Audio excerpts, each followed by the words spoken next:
आपकी तालियों की गूंज बंद नहीं होनी चाहिए। भारत माता की, भारत माता की, गजरा माता की। मंच पर विराजमान पूज्य संतों के चरणों में वंदन करता हूं और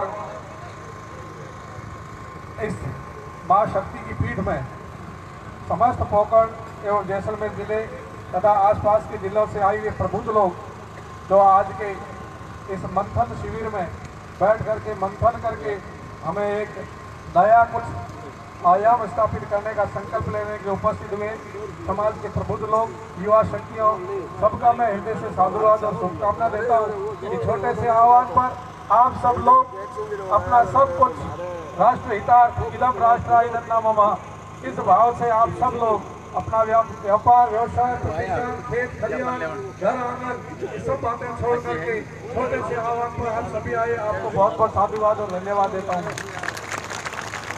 सजना विषय पर चर्चा करने पर मेरे से पूर्व सभी वक्ताओं ने अपने दिल की बात कही और सबको बताया। एक ही बात, एक ही आवाज है, सम गच्छध्वं संवदध्वं संभव मनांसी जानता। यदि हम सब मिल करके आवाज उठाएंगे, मिल करके सोचेंगे और मिल करके चलेंगे तो इस शक्ति को कोई रोक नहीं पाएगा। इसका परिणाम आपके सामने पड़ा है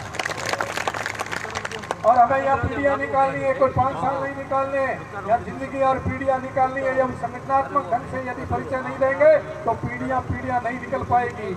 आज मुझे खुशी और गर्व है कि आप सब लोगों के अंदर वही चिंतन है जो मोदी जी के अंदर है, वही चिंतन है जो संत के अंदर है, वही चिंतन है जो विद्वान के अंदर है, वही चिंतन है जो राष्ट्रभक्त व्यक्ति के अंदर है। आप सभी एक सूत्र में बंधे हुए एक माला के स्वरूप में बैठे हो। 36 को केवल जुक्ताराम जी एक जाति के नहीं है, जुक्ताराम जी एक कोई परिवार के नहीं है, जुक्ताराम जी हमारे अपने ये मान करके एक माला का स्वरूप लेकर के आप सब यहाँ पधारे हो। मैं पुनः आपका आभार और धन्यवाद देता हूँ। सज्जनों, ठीक कहा शैतान सिंह जी ने, ठीक कहा छोटू सिंह जी ने, ठीक कहा हमारे शान सिंह जी ने और मंत्री महोदय ने जो कुछ कहा उसमें कोई फर्क नहीं है। हम सब लोगों की शक्ति का परिचय यही है कि हम लोग समय पर चेत करके वापिस हम इस पर शक्ति को महाशक्ति में बदलें। इलेक्शनों की बात तो नहीं है, परंतु जागृति हमारा कर्तव्य बनता है, जगता रहना हमारा धर्म बनता है। मैं तो संत के नाते आपको जगाने आया था। मुझे खुशी है इस बात की और ये बिल्कुल सत्य बात है कि जिन लोगों ने हमें हर प्रकार से साथ दिया उनका हम सब लोग भी तन मन धन से जीते जान तक साथ देते रहेंगे। आप निष्ठा रहिए, निर्भय रहिए। किसी भी प्रकार से आपके ऊपर कोई भी बात आएगी तो सबसे पहले आपके अग्रगण्य जो लोग हैं वो आपके अगली पंक्ति में तैयार मिलेंगे। मैं भी आपके साथ में रहूंगा, आपके साथ में आपका शत्रु में भी मेरे कर्तव्य का निर्वहन करते हुए रहूंगा। 2018 के जो परिणाम आए, आपने कहा परीक्षण होता है यहाँ और परीक्षण में जब भी परीक्षण होता है तो पोखरण पूरे देश को संदेश देता है। हारे भले बंधु पूरे देश को संदेश दिया, एक सूत्र की जागृति लाइए तो पोखरण ने लाई है 18 बंधु। और जिन कारणों से हम पीछे रह गए, मैं आपसे विनम्र अपील करता हूँ, ब्याज से 2019 में लेना है। और मंत्री जी कुछ बातें मन में रह गई है, मन में कह नहीं पाए।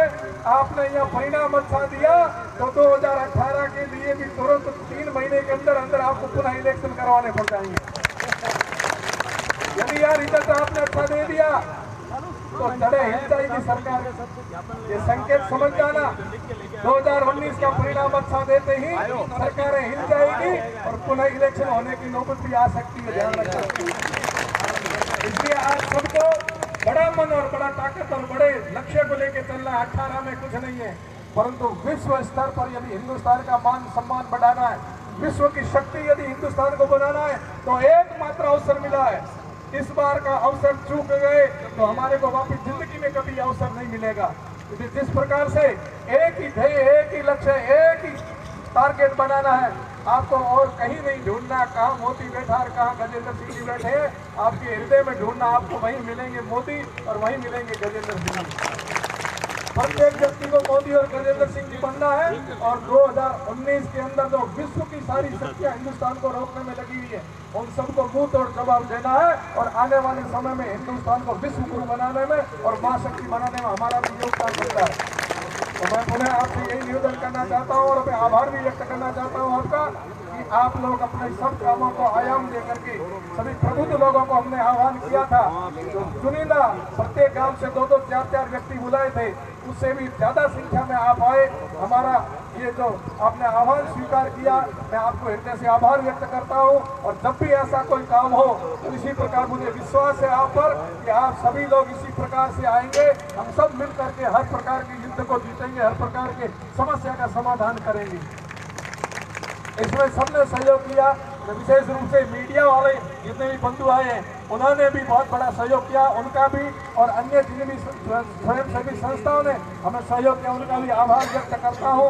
और जब तक प्रशासन हमारे पास आकर के ज्ञापन नहीं लेंगे तब तक यहाँ से हम हिलेंगे नहीं, डुलेंगे नहीं, यहीं डटे रहेंगे। माँ की शरण में बैठे चिंता करेगी, माँ सब कुछ देगी अपने को, कोई चिंता नहीं करने को, छाया की जरूरत थी छाया दे दी है। और माँ की गोद में बैठा हुआ व्यक्ति निर्भय होता है, तो हम तो निर्भय होकर के बैठे हैं, उसके भरोसे यहाँ आए हैं। निश्चय ही हमारी मांगे सत्य है, हमारी मांगे सही है और प्रशासन भी बुद्धि रखता है, विवेक रखता है कि वो भी इस विषय को समझ करके त्वरित हमें सहयोग करने की भावना से यहाँ आएंगे तो त्वरित बात हो जाएगी।